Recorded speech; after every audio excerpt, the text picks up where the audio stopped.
Hi.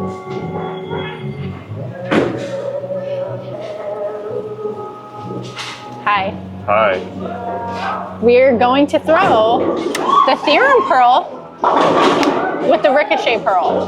What I obviously want to note is that we have the Theorem Pearl, which is an asim, and we have the Ricochet, which is a symmetric. And another thing, go check out the first 10 with this ball, because this is where I find out all of my stats on this. So before I bowl, I want to tell you guys another interesting fact. This pearl comes at a factory compound, and this ball comes at a factory polish, which I have seen a little bit of difference, obviously difference from asim to symmetric, but I think it makes a big difference depending on what the companies put the balls out at a surface. I'm really excited to throw these against each other to really see what they do. What I like about us having this second channel now is I can give you my first thoughts on both these bowling balls, kind of do a scientific experiment, see what actually works with both of them, so that way on this channel now, why did I just slur my words? I swear I don't drink before these videos. So I can kind of really see what's going to work, and I can showcase them a little bit better on this channel. You're gonna see I'm playing a little bit differently with both the bowling balls. Just as I said, go check out those first 10, kind of give you a little glimpse of why I'm doing what I'm doing. Just seeing what works with them. I wanna give them both the best chance to win this one game match. Let's just pray for both of these bowling balls that I throw them both well to give them both a chance. Okay, so what you'll probably notice off the rip, and we'll see what happens, because this ball was the last one I've thrown. I was a little bit deeper, doing a little bit more axis rotation with this ball. I was a little bit further right with the Theorem Pearl. Don't know if it's still gonna be there. I haven't thrown that ball in a couple games, but we'll see if I'm going to be close to where I was with this one now, or if I'll still be further right.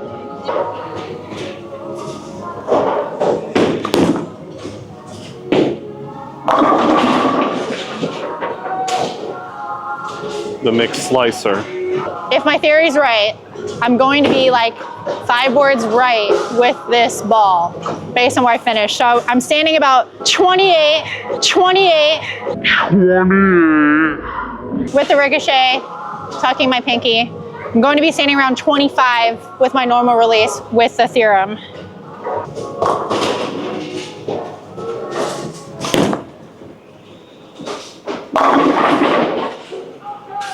Still pretty good. I definitely could have thrown it a little bit further right, but seems like the Theorem Pearl is still able to be a little bit further right. I'll get a little bit more into that why here in a little bit.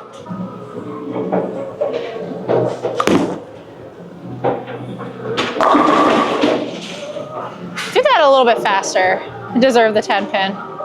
So speaking of this Theorem Pearl right here, on our second channel, we're giving away an autographed bowling ball on that first 10 video. Yeah, that so thing's... you need to go check out that first 10 video and follow the instructions and make sure you're subscribed, and you have a chance to win something.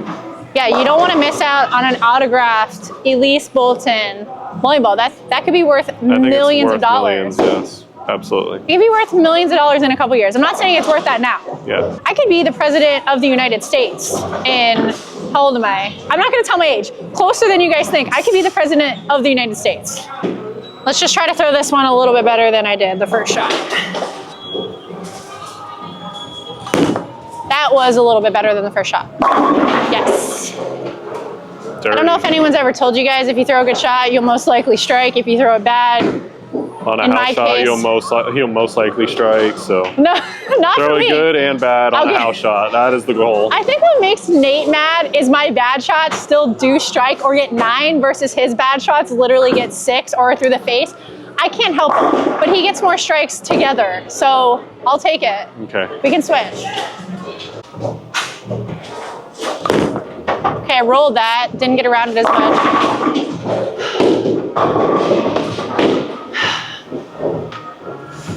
Why am I doing this to myself?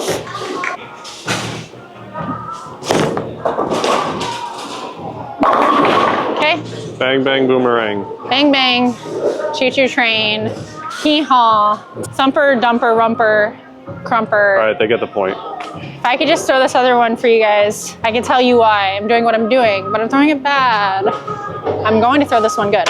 I'm mentally telling myself right now I'm going to throw the Ricochet really good this shot.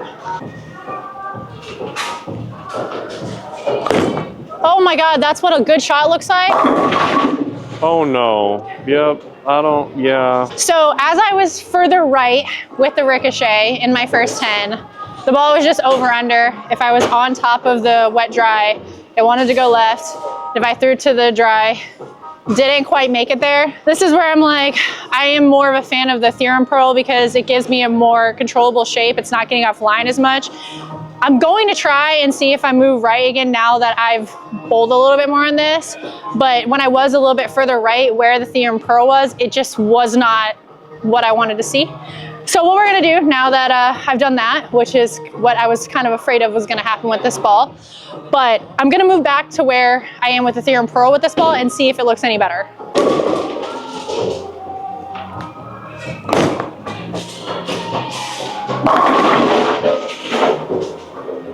It's getting a little hot in here. I don't know if you guys know, but in Florida, it's still like 95 degrees. So if you guys are wondering why I'm still wearing tank tops, shorts, it's because I'm in Florida. If you guys don't know that, it's hot in here. My thumb is still sweating and it's almost turkey time.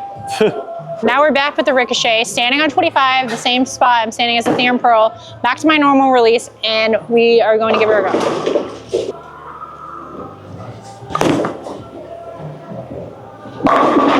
Yeah, I don't know if you guys could see it, but it's like picking up a little bit quicker than the Theorem Pearl.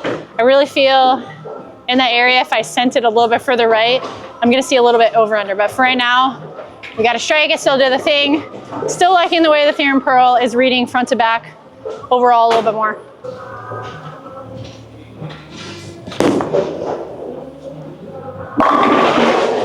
A little high and tight. I think if you're on this channel, we already know that that's my favorite thing to do. The high and tighter. I'm not giving it the flinging and winging to the right. I'm giving it the high heater 20 to 20 up the pocket. All right, halftime report. There's the score. Halftime report. We're down 10,000 and we're trying to get even or even worse. Oof.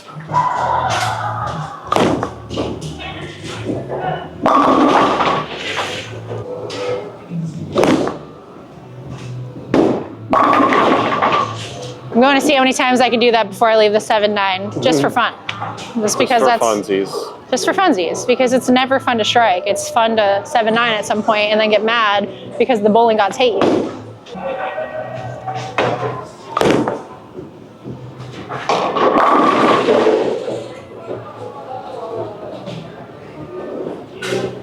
I will say, if you are looking for an earlier rolling pearl, and I don't mean in the front part of the lane, I mean more mid lane, the Ricochet is definitely going to be the ball for that, versus the Theorem Pearl, which is more of your basic pearl shape, a little bit weaker than I thought it was going to be in the front part of the lane, so I'm able to stay on top of the friction more, which I like. I like pearls like that.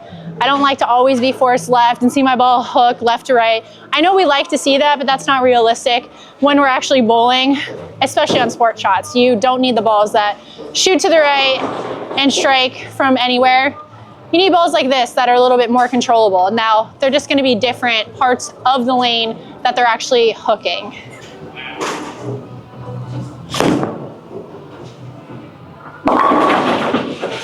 Okay, I finally sent one to the right.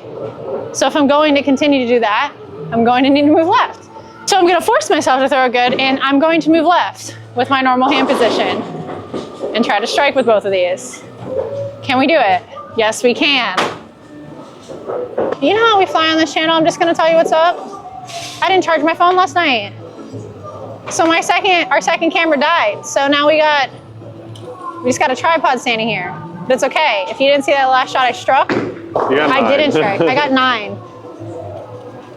I'm gonna have to go check on my memory. We're gonna have to go to one of those doctors. So you're just gonna see everything on this camera now. And I'm going to go, I think I forgot my charger now that I think about it for our weekend trip. I know you stand 25, that's about it. Yeah, I'm gonna stand, yeah, anyways, I just wanna tell you guys that. Okay, I'm a mess. I'm going to move a little bit to the left to try to really open up my launch angles and see what these balls do. It's fun to strike, but it's also fun to test and see what the ball can actually do. I'm just going to use my normal hand position though.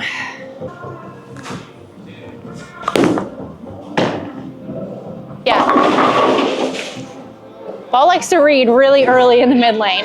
If I'm throwing either of these two on a house shot and definitely throwing the Theorem Pearl. I will like to see what the Ricochet would do on a pattern that's a little bit more blended, not so wedge dry.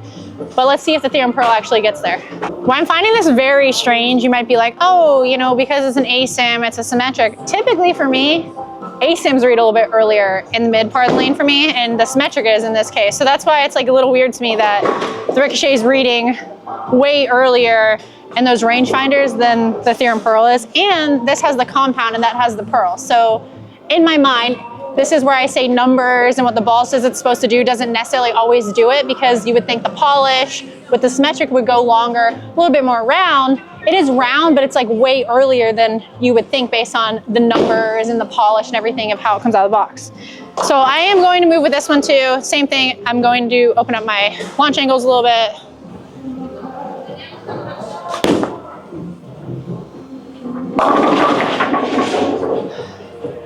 Yeah, as you can see, if you really look at that mid lane, the ball gave me a little bit more length through it, but still enough back end to get through the pocket.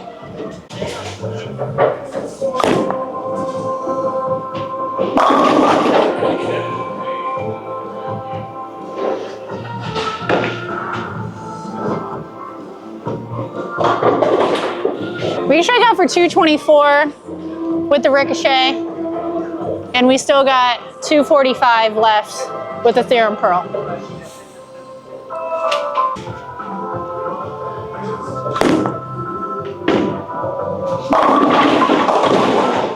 I don't think I need to say which ball I'm going to take out of my bag between these two. I'll let you guys decide that for yourselves.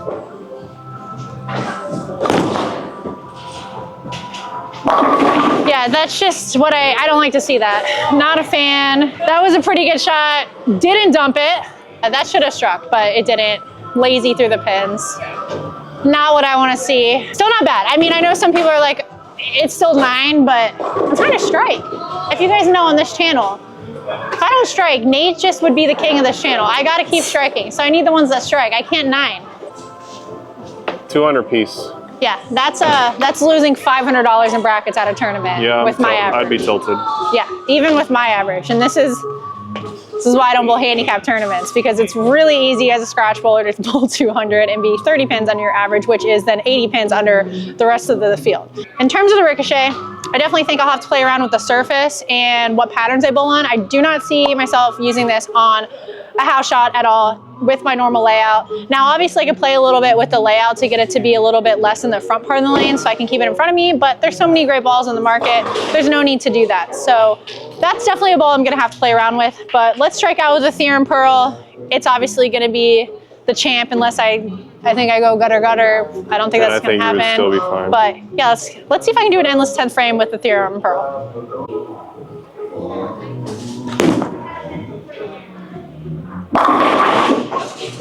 She got money in the grave. That's what she got.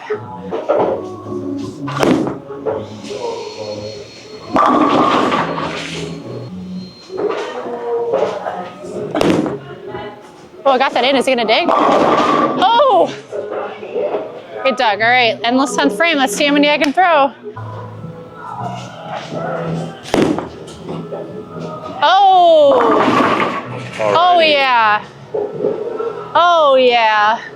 I'm going home. See you guys on the next one.